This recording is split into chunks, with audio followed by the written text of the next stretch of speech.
আসসালামু আলাইকুম। মন্ত্রিপরিষদ সচিবের পদ নিয়ে তুঘলকে সব কাণ্ড ঘটে যাচ্ছে এবং এই পদে যে ব্যক্তিকে নিয়োগ দেওয়া হয়েছে তা নিয়ে অবশ্যই অনেক গুরুতর প্রশ্নের জন্ম দিচ্ছে।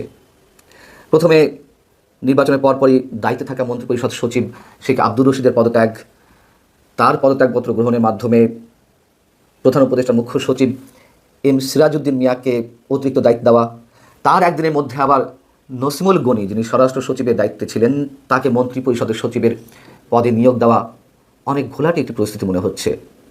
এবং এই যে নসিমুল গনি, তিনি তো যথেষ্ট বিতর্কিত একজন ব্যক্তি। তিনি নাকি নিষিদ্ধ ঘোষিত জঙ্গি সংগঠন হিজবুত তাহরির প্রতিষ্ঠাতা সদস্য, এমন একটি খবর মাঝে বিভিন্ন গণমাধ্যমে এলো, ভারতের বিভিন্ন গণমাধ্যমে এলো। যদিও প্রধান উপদেষ্টার প্রেস উইং থেকে তখন এগুলো সব অস্বীকার করা হয়েছিল, এগুলোকে মিথ্যা বানোয়াট হিসেবে দাবি করা হয়েছিল এবং বলা হয়েছিল যে যেই নসিমুল গনিকে বলা হচ্ছে হিজবুত তাহরির সদস্য হিসেবে তিনি আসলে যুক্তরাষ্ট্রের নাগরিক, তিনি এই নসিমুল গনি নন। আচ্ছা, বাদ দিলাম এই বিতর্কের কথা, কিন্তু তারপরেও তো অনেক প্রশ্ন রয়ে যায় এবং নিয়োগকে কেন্দ্র করে। প্রথম কথা হচ্ছে যে শেখ আব্দুর রশিদকে কেন পদত্যাগ করতে হলো, অথবা তাকে কি আসলে পদত্যাগে বাধ্য করা হয়েছে কিনা।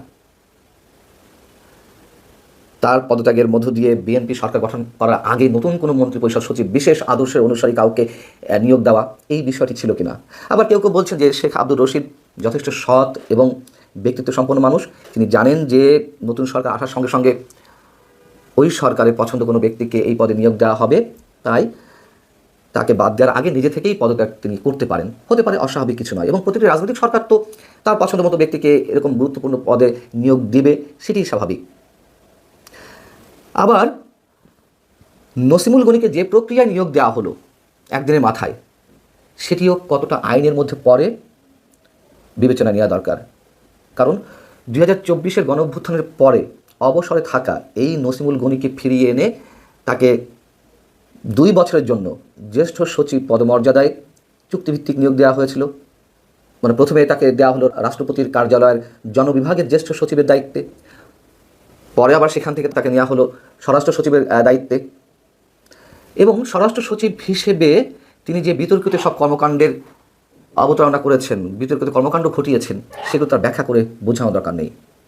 এই যে 18টা মাস দেশে আইন শৃঙ্খলা পরিস্থিতি, গড়পাড়াতায় আওয়ামী লীগ নেতাকর্মীদের ধরে জেলে ভরা, অপারেশন ডেভিল হান্ট, কম বিতর্কের তো জন্ম দেননি তিনি, এবং এইগুলো থেকে দায়িত্ব তিনি এড়াতে পারেন না।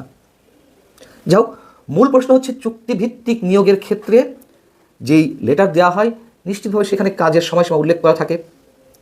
এবং এ কথাও সত্য যে 2 বছর হোক, 1 বছর হোক, 3 বছর হোক, যে নির্দিষ্ট সময়সীমার জন্য নিয়োগ দেওয়া হয় বিশেষ কাউকে, পরবর্তীতে আবার তাকে এক্সটেন্ড করা যেতে পারে, তার মেয়াদ বাড়িয়ে নতুন করে চুক্তি করা যেতে পারে। কিন্তু যেই পদে তাকে নিয়োগ দেওয়া হচ্ছে সেখান থেকে তাকে অন্য কোথাও নেওয়া যায় কিনা, ট্রান্সফার করা যায় কিনা, খুবই গুরুতর একটি প্রশ্ন। তাকে একবার অদলবদল করা হয়েছে, ট্রান্সফার করা হয়েছে, এর পরবর্তীতে এসে আবার সরাসরি মন্ত্রিপরিষদ সচিব হিসেবে তাকে নিয়োগ দেওয়া, বিষয়টি কি খুবই সহজ, মানে আমরা খুব সহজভাবে নিব? আরও যে গুরুত্বপূর্ণ প্রশ্ন সেটি হচ্ছে একদিন পরেই যেখানে বিএনপি সরকার গঠন করতে যাচ্ছে, সেখানে সেই মুহূর্তে নতুন পদে কাউকে নিয়োগ দেওয়া ডক্টর ইউনূস প্রশাসনের, এটি কি উদ্দেশ্যে? যদি বিএনপির কোনো সম্মতি থেকে থাকে এক্ষেত্রে কিছু বলার নেই, কিন্তু আদৌ কি বিএনপির সঙ্গে পরামর্শ করা হয়েছে? প্রশ্ন উঠতে পারে যে বিএনপির সঙ্গে পরামর্শ করতে হবে কেন, সরকার তো এখন একটা আছে এক্সিস্টিং। তাহলে তো পাল্টা প্রশ্ন যে কেন একদিন আগে তাকে নিয়োগ দিতে হলো? হ্যাঁ, মন্ত্রিপরিষদ সচিবরাই শপথ বাক্য পাঠ করান সংসদ সদস্যদের, যেহেতু 17 তারিখে সংসদ সদস্যদের মানে নির্বাচিত জনপ্রতিনিধিদের সংসদ সদস্য হিসেবে শপথ নেওয়ার কথা রয়েছে, কে পড়াবে? এই 2 দিন তো সেই শেখ আব্দুর রশিদকে দিয়েই করানো যেত। বলা হতো যে না, আপনি 2 দিন থাকেন, আপনি আগে থেকে পদত্যাগপত্র দিয়ে রাখেন, আমরা সংসদ সদস্য হিসেবে শপথ পড়ানোর পরে আপনাকে অ্যাকসেপ্ট করবো, করা যেত। অথবা সিরাজউদ্দিন মিয়াও দায়িত্বপ্রাপ্ত মন্ত্রিপরিষদ সচিব হিসেবে তাদের শপথ পড়াতে পারেন কিনা সেটি তো ভেবে দেখা যেত। এই যে বিতর্কিত ব্যক্তি নসিমুল গনি, তিনি হিজবুত তাহরির সঙ্গে সম্পৃক্ত থাক আর না থাক, তিনি যে জামাতের অনুসারী এটি ওপেন সিক্রেট। যদি তাই হয়ে থাকে, বিএনপির সেটি সহজে মেনে নেওয়ার কথা কিনা। যেদিন পদত্যাগপত্র দিলেন শেখ আব্দুর রশিদ, সেদিনই কিন্তু প্রজ্ঞাপন জারি হয়নি যে তার পদত্যাগপত্র গ্রহণ করা হয়েছে বা তার সঙ্গে চুক্তিভিত্তিক নিয়োগ বাতিল করা হয়েছে, তিনিও চুক্তিভিত্তিক নিয়োগের ক্ষেত্রে নিয়োগ নিয়ে এসেছিলেন এই পদে। তো